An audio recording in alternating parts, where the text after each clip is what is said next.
ठीक है, अब इन्हीं कंसेप्ट पर बेस्ड एक क्वेश्चन है। देखो क्वेश्चन ये बोल रहा है if 10% of x is equal to 20% of y then find x is to y। कि अगर 10% को मैं 10/100 लिख सकती हूँ या नहीं?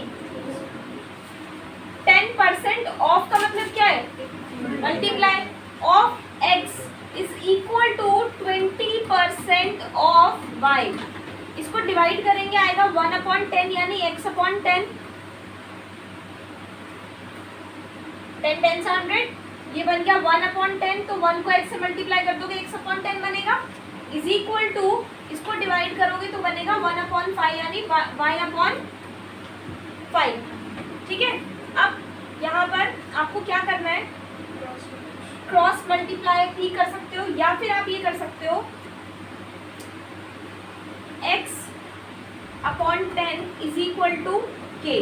मतलब इनको हम मान लेते हैं ये k के बराबर है, ये k के इक्वल है और ये k के इक्वल है, तो आपका जो वैल्यू आ जाएगी x इज इक्वल टू 10 क्या आ जाएगा, मतलब x की वैल्यू क्या हो गई 10 इज टू y की कितनी होगी 5, तो y/5 is equal to k, y is equal to 5k, तो y की क्या हो गई 5।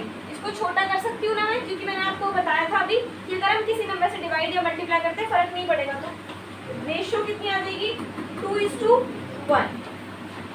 1:2 नहीं आएगी क्योंकि x/y पूछा है। अगर y/x पूछता तो फिर जो रेशियो होती वो होती 1:2, या फिर अभी अगर k के साथ नहीं करना, k वैसे करना पड़ता है, हम आगे देख लेंगे, k के साथ अभी नहीं करना तो आप इसको ऐसे भी कर सकते हो छोटा,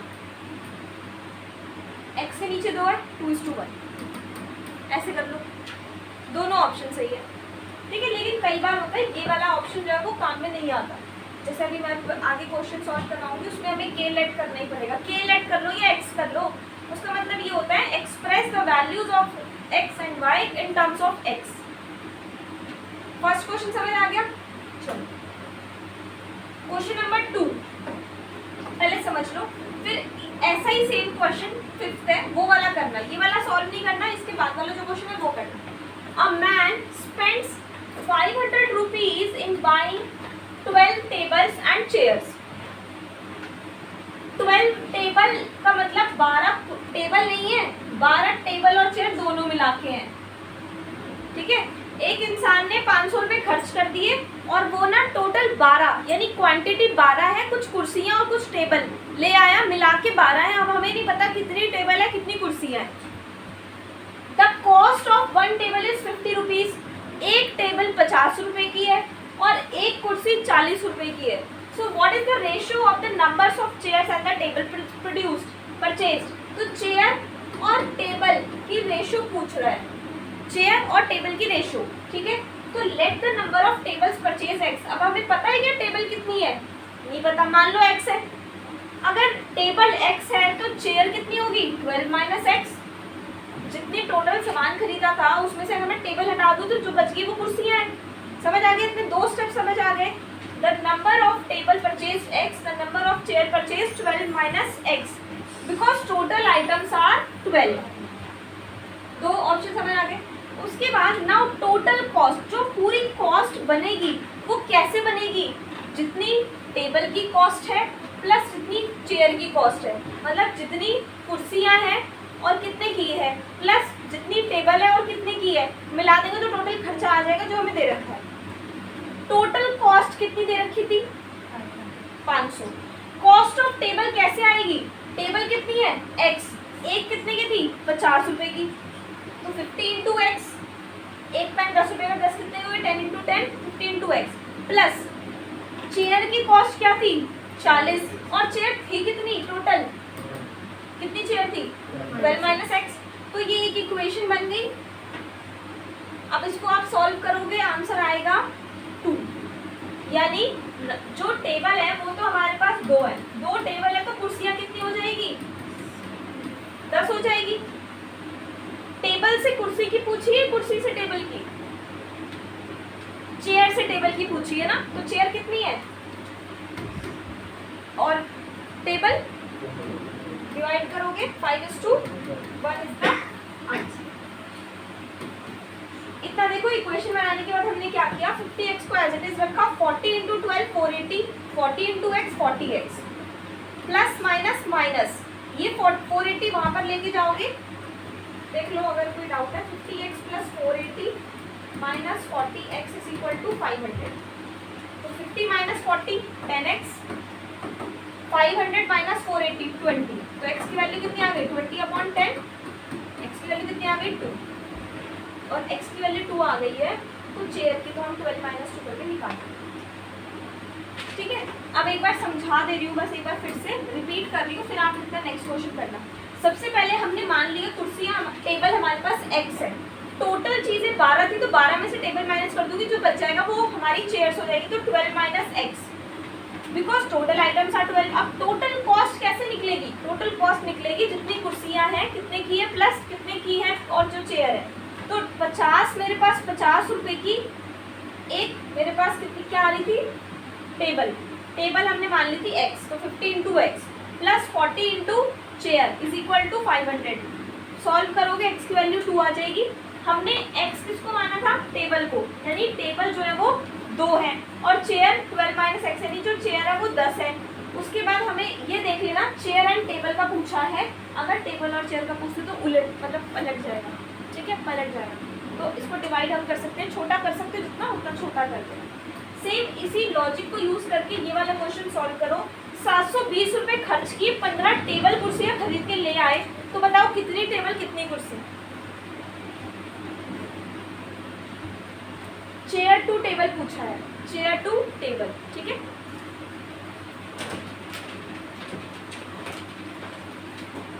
मुझे हर एक का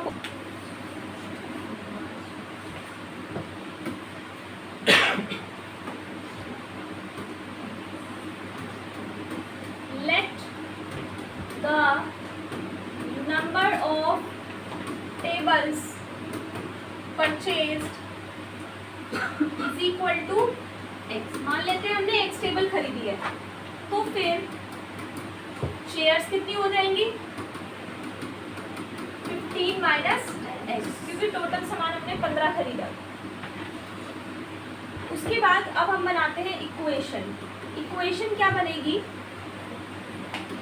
टोटल मैंने 720 रुपए खर्च किए इज इक्वल टू, किस चीज में खर्च किए, कुछ मैंने कुर्सियां, कुछ मैंने टेबल खरीद ली जो 60 रुपए की एक है, प्लस और क्या खरीदा 40 रुपए की एक है, कुछ मैंने खरीद ली कुर्सियां, वो कुर्सियां कितनी है 15 - x, ठीक है। उसके बाद 720 is equal to 60x plus 40 × 15 600 - 40x। इस 600 को यहाँ पर माइनस कर दोगे, 720 - 600 इज इक्वल टू 60 - 40 20x। इसको माइनस करोगे आएगा 120 इज इक्वल टू 20x। 120 को 20 से डिवाइड कर दोगे, x की वैल्यू आ जाएगी 6, x हमारा कितना आ गया 6 आ गया, तो ये x 6 आ गया, तो चेयर कितनी होगी 15 - 6 मतलब 9। हमसे जो रेशो पूछी है वो पूछी है चेयर टू टेबल की। पहले चेयर कितनी है 9 और टेबल कितनी है 6, ये डिवाइड हो रहा है ना, 3 के टेबल से डिवाइड हो रहा है, तो 3:2 का आंसर, 3:2 आंसर, ठीक है। ये 9 और 6 भी आंसर हो सकता है, लेकिन अगर ऑप्शन में 3:2 है मतलब मैंने 3 से डिवाइड कर दिया, 3 3 = 9, 3 2 = 6। छोटा अगर हो सकता है, कट सकता है तो काट दी, स्मॉलेस्ट ही होता है यूजुअली, ठीक है। Question number 4, if 7:x is equal to 17.5:22.5, then find the value of x। 7:x को मैं 7/x लिख सकती हूँ या नहीं, 17.5:22.5 ऐसे लिख सकते हैं या नहीं लिख सकते, क्रॉस मल्टीप्लाई कर दो, इसको इससे मल्टीप्लाई कर दो, 7 × 22.5 is equal to 17.5x। 7 into 22.5 को मैं डिवाइड कर दूंगी इससे, क्योंकि ये x से मल्टीप्लाई हो रहा है तो यहाँ जाके डिवाइड हो जाएगा। 17.5 इज इक्वल टू x। अब आई थिंक इतना तो तुम लोग सॉल्व कर ही सकते हो, जो आंसर आएगा वो x की वैल्यू है।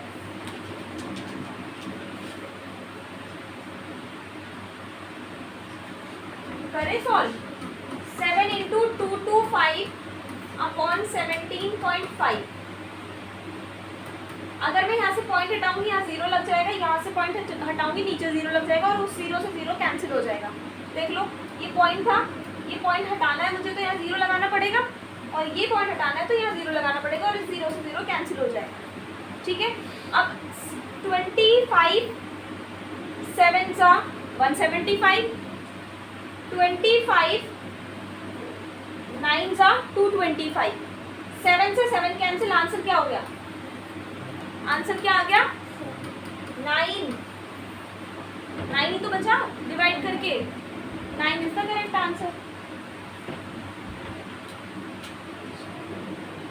अब मैंने ये देखा कि 75 मतलब 25 के टेबल में आता है, आप चाहो तो 5 से भी कर सकते हो, थोड़ा ज़्यादा करना पड़ेगा। अब मुझे पता है कि हाँ 25 के टेबल में 75 तो आता ही है, 25 3 जा और 100 भी आता है 4 जा, तो मैंने देख लिया कि 7 पे आएगा 175। डायरेक्ट नहीं हो रहा, टेबल लिख के कर लो, डिवाइड करो, कैसे भी करो, ऐसे ही करो।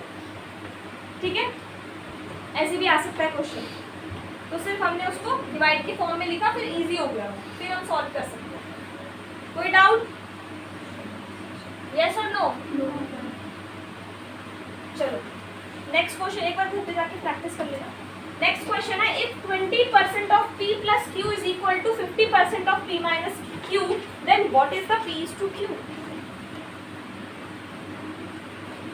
इसको लिखो, 20% यानी 20/100 ऑफ का मतलब मल्टीप्लाई होता है p plus q is equal to 50/100 into p minus q।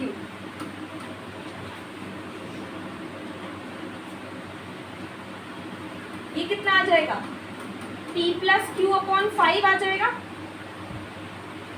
2 1 जा 2, 2 2 जा 2 5 जा 10, नीचे 5, इसको 1 बचा था, मैंने मल्टीप्लाई कर दिया, इज इक्वल टू 0 से 0 कैंसिल, 1/2 यानी p माइनस q अपॉन 2। ठीक है, क्रॉस मल्टीप्लाई करना, इसको इससे मल्टीप्लाई, इसको इससे मल्टीप्लाई, ब्रैकेट में लिखो इसको, तो 2p plus q is equal to 5 into P minus Q.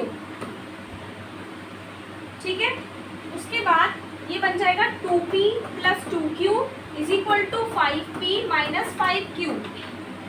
p वाली वैल्यूज एक तरफ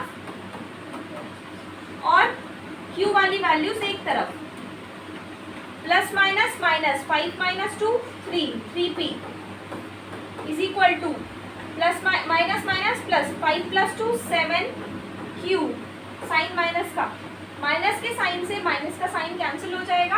अब अगर मेरे को ये 3 से मल्टीप्लाई हो रहा है, 3p is equal to 7q मिल गया। ठीक है, तो ये जो 3 से मल्टीप्लाई हो रहा है तो यहाँ पर जाके क्या हो जाएगा? डिवाइड, और ये 7 से मल्टीप्लाई हो रहा है तो यहाँ पे जाके क्या हो जाएगा? तो इसकी जो रेशियो है वो कितनी होगी? p की क्या है वैल्यू? 7 और q की 3। अब अगर इसको ऐसे नहीं करना, ऐसे वैसे तो मैंने बता दिया इसकी ये, लेकिन इसको हम x की फॉर्म में भी लिख सकते हैं, p upon 7 is equal to k या फिर इज इक्वल टू x, तो ये 7 उस x से मल्टीप्लाई हो जाएगा। ठीक है, तो जो इसकी रेशियो है वो है 7:।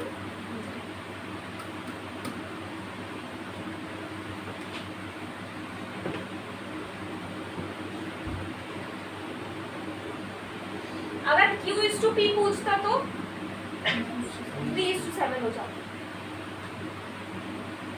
कोई डाउट? जो परसेंटेज यूज करी अभी तक, जो हमने पढ़ा वो वाली चीजें भी आ रही है ना, सिंप्लीफिकेशन पढ़ा वो वाले चीजें भी यहाँ पर यूज हो रही है। हटा दूं? ये क्वेश्चन देखो एक, फिर इसके बाद तुम लोग करना एक क्वेश्चन सेम, ये वाला नहीं करना, इसके बाद वाला करना। If 30% of A is 0.25, A का 30% 0.25 है B का, बी का 0.25%, ए का 35% है, ठीक है। और B is equal to 1.5 of C, मतलब ये पूरी इक्वेशन दे रखी है। तो इस पूरे को हम सॉल्व करेंगे, मतलब इसको नॉर्मली हम लिखते हैं तो 30% मतलब 30/100 इंटू ए, यहाँ कुछ भी नहीं है मतलब मल्टीप्लाई है, इज इक्वल टू 0.25 पॉइंट हटेगा नीचे 100 लगेगा 25/100 बी इज इक्वल टू 1/5 सी। इतना समझ आ गया कि नहीं? उसके बाद सेकंड स्टेप हमने क्या किया, जो वैल्यूज कट रही थी काट के छोटी कर दी, 0 से 0 कैंसिल, बच गया 3/10, तो इसको हमने ए से मल्टीप्लाई कर दिया 3a/10, ठीक है। उसके बाद 25 4 100, तो ये बच गया b/4 और 1 इंटू सी मतलब c/5। इतना है समझ? उसके बाद हमने क्या किया, इन तीनों को इक्वल कर दिया के, जो मैं अभी आपको बता रही थी। अब क्या करना है, इस 3a/10 को इज इक्वल टू के करेंगे, इस b/4 को इज इक्वल टू के करेंगे, c/5 को इज इक्वल टू के करेंगे, तो क्या होगा देखो, ये एक स्टेप इसमें नहीं है, 3a/10 इज इक्वल टू के। तो अगर मुझे a को अकेला करना है, तो कैसे करेंगे, a इज इक्वल टू, ये 10 डिवाइड हो रहा था, यहाँ जाके मल्टीप्लाई हो जाएगा k से, और 3 मल्टीप्लाई हो रहा था तो डिवाइड हो जाएगा, ठीक है। उसके बाद b/4 इज इक्वल टू के, यानी b is equal to 4k, and c/5 is equal to k, यानी c is equal to 5k। इतना तक आ गया, इतना तक निकाल लिया। उसके बाद हमने क्या किया, a is to b is to c जो है वो इक्वल हो सकता है किसके, a की वैल्यू इज टू b की वैल्यू इज टू c की वैल्यू। तो इसको आप कैसे लिख दोगे, k रिमूव कर दो, बच गया 10/3 4 5, तो इनकी ये रेशो है। इसको हमें इक्वल दिखाने के लिए क्या किया, 3 से मल्टीप्लाई कर दिया ताकि ये नीचे का डिनोमिनेटर हट जाए। तो सबको 3 से मल्टीप्लाई करोगे तो आपका 4 3 12, 5 3 15, ये आपकी रेशो आ गई, और अपॉन में 3 था, हट गया। क्या मल्टीप्लाई 3 से, हाँ 3 से मल्टीप्लाई करके उसके बाद वो ये कितना बनेगा, 30 बनेगा। उसके बाद 3 से मल्टीप्लाई, बाकी फर्स्ट वाली वैल्यू को आप नहीं करोगे। इसमें क्या होता है देखो, अगर आपकी फर्स्ट वाली वैल्यू फ्रैक्शन में है तो आप बाकी अब फ्रैक्शन में है, मतलब ये तो फिर से ऐसे हो गया ना, तो हमें ये हटाना पड़ेगा, नीचे का डिनोमिनेटर आपको हटाना है, तो बाकी 2 से उसको मल्टीप्लाई कर दो 3 से, तो ये आपका डिनोमिनेटर हट जाएगा। क्योंकि अगर मैं 10/3 को 3 से मल्टीप्लाई करूँगी तो ये कट जाएगा ना, तो 10 ही बचेगा, ठीक है। और इसको मल्टीप्लाई करोगे 4 को तो 12 आएगा, 5 को करोगे तो 15 आएगा। आगे या नहीं? अगर मैं इसको मल्टीप्लाई करूँगी 3 से, तो 3 से 3 कट गया, 10 बच गया, 4 3 12, 5 15। अब ये क्वेश्चन आपको सेम ऐसे ही सॉल्व करना है, बिल्कुल ऐसे ही सेम।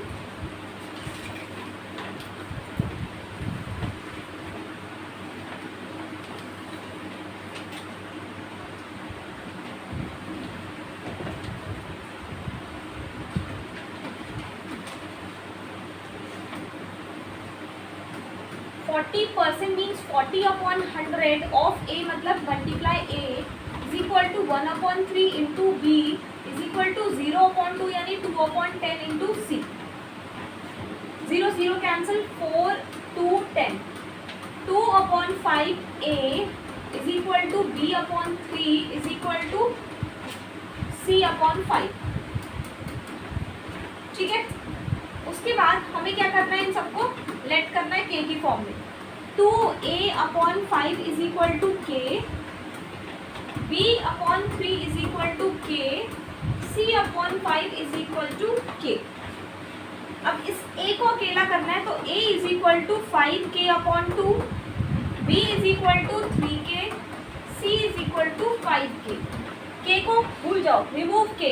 a की रेशो हो गई 5/2, b की हो गई 3 और c की हो गई 5। लेकिन हमें ये 2 रिमूव करना है, तो मुझे इस सब को 2 से मल्टीप्लाई करना पड़ेगा, और 2 से जब मैं मल्टीप्लाई करूँगी तो ये नीचे वाला 2 कट जाएगा। 5:6:10, ये रेशो हो गई a:b:c। ठीक है, अब जो बाकी क्वेश्चंस बच गए नेक्स्ट क्लास में डिस्कस करेंगे। आज की क्लास पे इतना ही। Thank you so much.